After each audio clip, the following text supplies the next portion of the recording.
పంచవార్తలను మీకు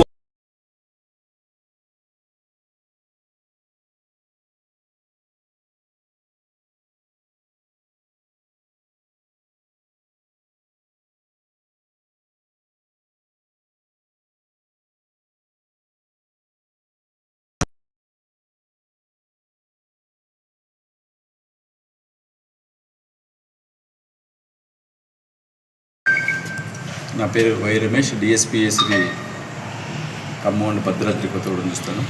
ఈరోజు మనం భద్రాచలం సబ్ రిజిస్టర్ ఆఫీస్ దగ్గర ఉన్నాం.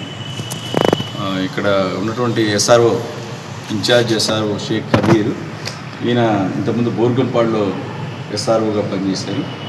బోర్గంపాడులో మేము లాస్ట్ ఇయర్ 6th month అక్కడ ఆకస్మిక తనిఖీ అంటే సర్ప్రైజ్ చెక్ చేయడం జరిగింది. ఆ సర్ప్రైజ్ చెక్ సంబంధించి కొన్ని ఇర్రెగ్యులారిటీస్ ఫైండ్ అవుట్ చేసాం. కొన్ని మల్టిపుల్ బ్యాంక్ ట్రాన్సాక్షన్స్ వేరే వాళ్ళ దగ్గర నుంచి ఇతనికి రావడం, ఇతని సిబ్బంది నుంచి ఇతనికి రావడం, ఇట్లా మల్టిపుల్ ట్రాన్సాక్షన్స్ గ్రాటిఫికేషన్ కింద లంచం కింద తీసుకోవడం అనేది ఎస్టాబ్లిష్ అయింది ఈరోజు. అందుకు సంబంధించి ఆ ఇన్వెస్టిగేషన్ కంప్లీట్ చేసుకొని ఈరోజు అతన్ని అరెస్ట్ చేస్తున్నాం. అతను మేజిస్ట్రేట్ గారి ముందు హాజరుపరుస్తాం.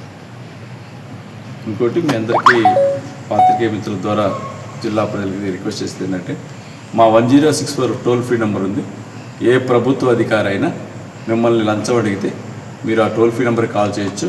ఇది రౌండ్ ద క్లాక్ 24/7 ఇది అందుబాటులో ఉంటుంది. ఇంకొకటి చిన్నది మళ్ళీ ఒకసారి రిపీట్ చేస్తాం. మీకు స్కానర్ కూడా మేము పెట్టాము ఆల్రెడీ. ఆ స్కానర్ ద్వారా కూడా మీరు మాకు సమాచారం, మీ పిటిషన్ రూపంలో ఇన్ఫర్మేషన్ ఇవ్వచ్చు. మీ పేరు, మీ వివరాలు చెప్పాల్సిన అవసరం లేదు.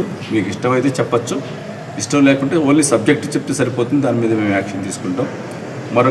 ఇంకొకసారి ఎప్పుడు చెప్తూ ఉంటాను ఈ మాట, మళ్ళీ రిపీట్ చేస్తాను. కొంతమందికి ఏంటంటే ఏసీబీకి చెప్తే మనకి జరగాల్సిన పని అన్న జరగకుండా ఆగిపోతుందని అపోహ ఉంటుంది. అది అపోహ మాత్రమే. మీకు జరగాల్సిన పని చట్టబద్ధంగా జరగాల్సిన పని అయితే అది ఖచ్చితంగా జరుగుతుంది. దానికి ఏసీబీ కూడా సహకరిస్తుంది. కాబట్టి ఇందులో ఎటువంటి అపోహ లేదు. ఏసీబీని అప్రోచ్ అవ్వడం మీ పని సత్వరంగా అవుతుంది తప్ప డిస్టర్బ్ కాదని మరొకసారి మీ అందరికీ తెలియజేస్తూ, మరొకసారి జిల్లా ప్రజలు మరొకసారి మా 1064 టోల్ ఫ్రీ నెంబర్ గుర్తుపెట్టుకోవాలి. అలాగే నా గవర్నమెంట్ నెంబర్ కూడా 9154388981. Thank you.